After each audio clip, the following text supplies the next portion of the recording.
Assalamu alaikum and good greetings. So today we'll be watching a video titled Reacting to 10 Surprising Facts About Islam! This is by a channel called Vlad and Yoghan. Without further ado, let's watch. Alright, so recently Andrew Tate has converted to Islam, and because of that, we're going to be looking at 10 surprising facts about Islam. You ready? Yeah. Islam is a religion that has become a staple here on FTD. Okay, so they will be watching FTD Facts videos and reacting to it. And I'm reacting to their reaction, of course. Facts. And there's still so much more that can be said about Islam on a whole. So guys, welcome back to another episode of FTD Facts. My name is Leroy Kenton and I'm sharing just 10 surprising and interesting facts about Islam. So let's go. You know what? Do you know anything about Islam before we start? I'll be real. All I know is that there's the Quran and that there's a lot of strict things in the Quran, like a lot of things that you cannot and can't do. Because all I hear is people on social media going, "Haram! You lifted a pencil up the wrong way. Haram!" Like that's all I hear nowadays. Yeah, I mean, I'm familiar with the term haram, but I know literally nothing else. Nah, I don't know anything else. At number 10, it's important to know that That's interesting to note. The only thing that you know about Islam is haram. Islam is the name of the religion, and a person who practices Islam is known as a Muslim. The adjective Islamic usually refers to objects and places and things, not people though. So you wouldn't say the Islamic people, you would say the Muslim people. And the term Mohammedanism used to describe the faith we refer to now as Islam, but Mohammedanism is an outdated term and some find it to be very offensive. Well, I won't be saying that. You won't catch me saying that, bro. I've never heard that before. Yeah, never. It's kind of surprising because it's just a name. Yeah, I Islam don't, at the well, end. it's fine if it's offensive, but like I'm just saying, like I've never even heard the word before. Yeah, I didn't know that was a word. That Muslims do not describe Islam as a religion. Islam is often referred to as a deen, which comes from the Arabic word for way of life. Muslims believe that Islam is more than just a religious belief, but it's a way of living in accordance with one's religious faith. It makes sense because if you look at the Quran, although I don't know the specifics about it, as I said earlier, there's a lot of rules and there's a lot of things that you can and can't do. Complicated to get into. It sounds hard, is what it sounds like, but yeah. Argument, however, arises So meaning that what they're saying, if a religion is not a complete way of life, there's no restriction at all. Is that a correct sense of what they're saying? is given the use of the term religion. So to others, the word religion and the phrase way of life are exactly the same thing. But I just wanted to just mention that. All, if not most of you, have heard the term jihad. And in the Western world, the word has been misused to mean holy war. Now, the word jihad does not mean holy war. It actually means to struggle or to strive. Now, they have never heard that word. My question is, do they even watch any news? Because it's weird that they have never heard of that word. Or am I weird to think it is weird? I mean, for anyone who normally consume the news, is it normal not to have ever heard of the word jihad? That's my curiosity, I guess. In religious context, it means a struggle to successfully surrender one's will to the will of God. Now, the term holy war gives a notion that the struggle is between Muslims and non-Muslims, which is totally the wrong context of jihad. There are also 6 articles of faith in Islam known as Arkan al-Iman, and these are basic beliefs that one must have in order to be considered a true Muslim. There's a belief in one God, a belief in all the true prophets of God. So let's see it. All right, believe in day and judgment and the resurrection, belief in the... So these are just like almost like the 10 Commandments, you'd assume, right? Or no, the 10 Commandments are rules you have to follow. So these are just things that if you believe these things, I guess you can be considered a Muslim, but you have to believe all these things to be a Muslim. I mean, it makes sense. I mean, if you don't believe in the God that you're... You know what I mean? Like, that's probably a bad start. One God. Belief in the original scriptures revealed to Moses, David, as well as the Prophet Muhammad. There's a belief in angels, belief in the day of judgment and the hereafter, and finally the belief in predestination by God, or in other words, fate. In relation to Christianity, you may have heard that Christianity and Islam are basically the same religion, right? Well, in the Christian belief, they believe that Jesus died for the sins of humanity, and that's completely foreign in the Islamic concept. So the two religions are not in agreement based on the central teaching there. Islam teaches that one day the day of judgment will happen and every person will be resurrected and will be accountable to God for every word or deed that they've done. So a practicing Muslim is always striving to be righteous while hoping and praying for God's acceptance. Whereas in Christianity, Jesus dies as a substitute for the sins of everyone that has lived in the past, present, and future. And because of that, people have the opportunity to even be considered righteous by God in the day of judgment. You know what it is? It's like people always say, like, I've watched a few debates between Christians and Muslims and just other religions, and it's like, for me it's very difficult to pick any sides because how do you know? Like, how do you know?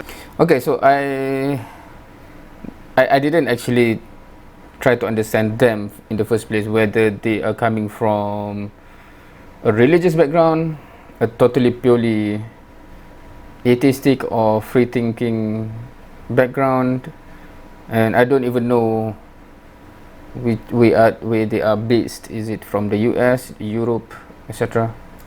Any side, you know what I mean? Like, it's, you know what I mean? It kind of feels hard sometimes. You're like, you see all this and you're like, who's to believe? You know what I mean? There's so many books. Like, how long is that? Yeah, Because the Bible is like 3,000 pages, and if you think me and Vlad are reading that shit, you have another thing coming, man. Yeah, man. And the Quran's probably similar, if not So from what they're saying, obviously they do not believe in anything, I guess.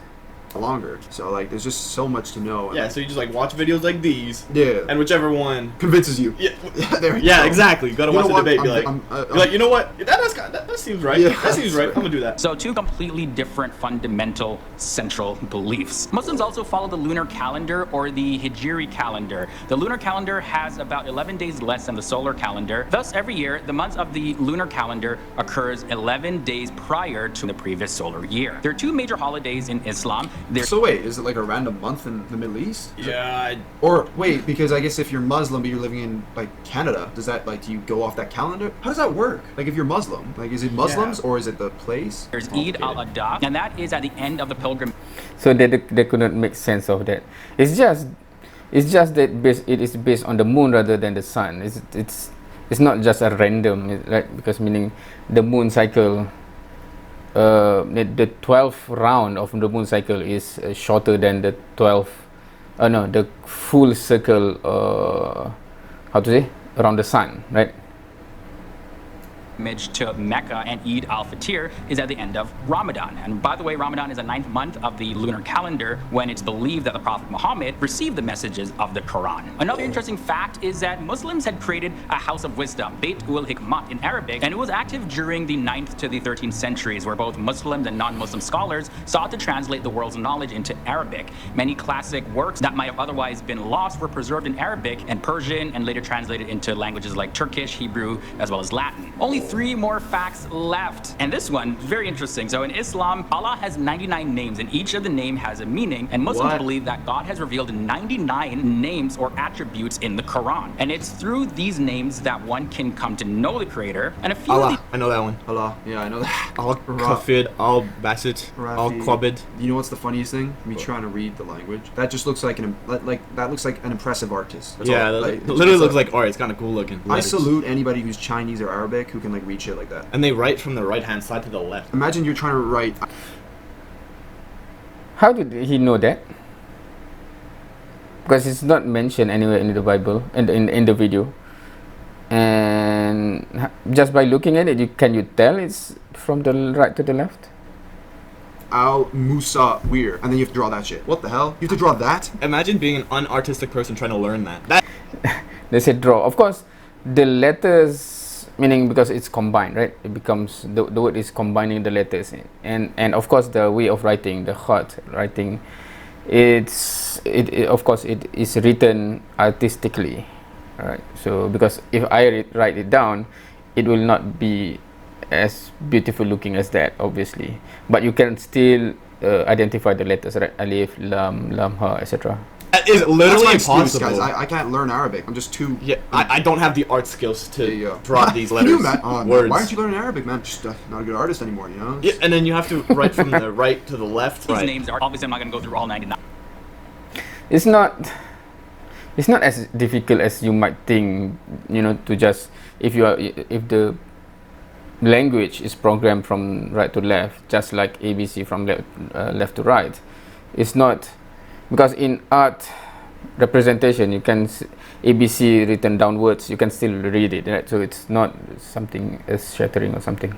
9 of them, but there's Ar-Rahman, meaning the all-merciful. There's Al-Alim, and that means the all-knowing or the omniscient. Al-Wali means the protecting friend, patron, and helper. And finally, Ar-Razak, that's the ever-providing. Yeah, it's pretty fascinating. If you want to know more, just Google names of Allah. Second last fact is that if all Qurans in the world today were destroyed, the original Arabic would still remain. This is because millions of Muslims called Hafiz, or guardians, or memorizers, depending on the context, have actually memorized the Quran letter by letter, word for word, from the beginning all the way to the end. How is that even possible, bro? Dude is literally reading. To us who don't understand anything. That to me, like that's squiggles. Obviously, it's a language, but that's squiggles. Yeah. Dude is reading a 5,000-page book of that and knows every word. You know what this looks like? Now, I think because in English, if you go to the oldest, manuscript, etc., and those who are written like where all the alphabet is connected, right? You know what I'm talking about, right? It depend on what generation you are from, I guess. Because if anyone who only have read English in computer generated, of course there's different font as well, right? But Times New Roman or Arial font, because it's one letter, right? And you know the exact shape, the capital or the small case letter, right? But there's a font that is connecting everything, that it, for those who are not English, then it becomes squiggle as well, right? So so I'm wondering whether a younger generation have ever seen people write English in that way, the artistic way. Like to me, What's like remembering all of this is like, that one guy who has a crazy memory. They took him on the helicopter and he like redrew New York City or some shit. Oh yeah, that's yeah. That's the type of like level of memorization They just get right there. they just get like the high crazy. functioning autistic mathematicians just to like Infinite memory. yeah. As a matter of fact, all chapters from the Quran recited in each of the 5 formal prayers performed daily, those are done to keep it fresh in the mind of Muslims. And the 5 prayers are the Fajr, which happens at dawn, the Duhur, that's the noon prayer, then there's the Asr, that happens in the afternoon, Maghrib is sunset, and Isha happens at night. Alright guys, so although the Arab world is often seen... Now what he said, I think that is what helped the most, right? Because there's a purpose of memorizing the Quran. One of it is in Salah, in the prayer. The minimum is the 5 daily prayer, obligatory one, but most that memorize the Quran, of course, do not only pray 5 times a day. Obviously, the Qabliyah and Ba'diyah, normally they do it, so there will be like 2, 3, 1, 2, 2 at least, right? Times of prayer, you add them up, and then in the night prayer and there's Duha prayer as well. So we pray a lot, and if you do not want to keep repeating the same surah again and again, you memorize a lot of surah. And yeah, as the historical center and heartland of Islam, Arabs actually only make up 20% of the world's Muslim population. 30% of them come from the Indian subcontinent, and the rest of them Yeah, live that in makes Asia. sense. Like, there's a lot of Muslims in India, and then there's some in Russia. Obviously, you have to be. I don't even know what to say. His last name. so that's interesting. Nowadays, Habib have become, one of the most known Muslim in this world, and yeah, that's quite interesting. That's quite interesting that people would not be, the association of geographical location with Islam. But Islam as well. You have Hamza Shamayev. He's a Muslim. There's a lot of Muslims. I feel like there's Muslims everywhere too, man. Pretty widespread. Yeah, there's Muslims everywhere. Except I feel like the only place where there isn't really Muslims is in Europe and North America. But that's fine because they're Christian. So as long as you have a religion, it's like. Outside the But Europe as well, I don't think Europe is, we have watched a video where the most number of atheists in each country, right? Or the countries that have most atheists in terms of the percentage. Many European countries is no longer a Christian country, right? In terms of the population, majority of the population. Yeah.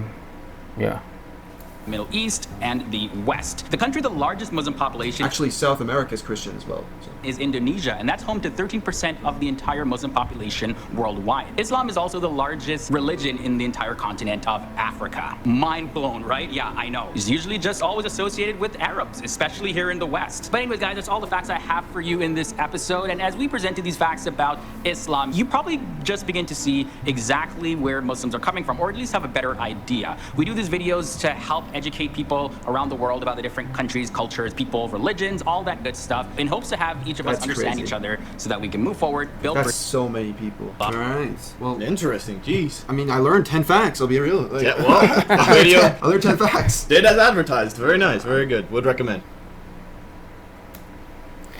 All right.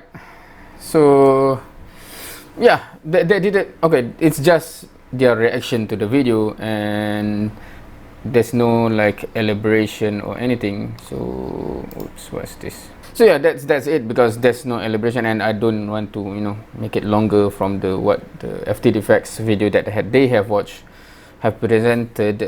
Anything that you want to add, feel free to do so. Thank you for watching. See you next time.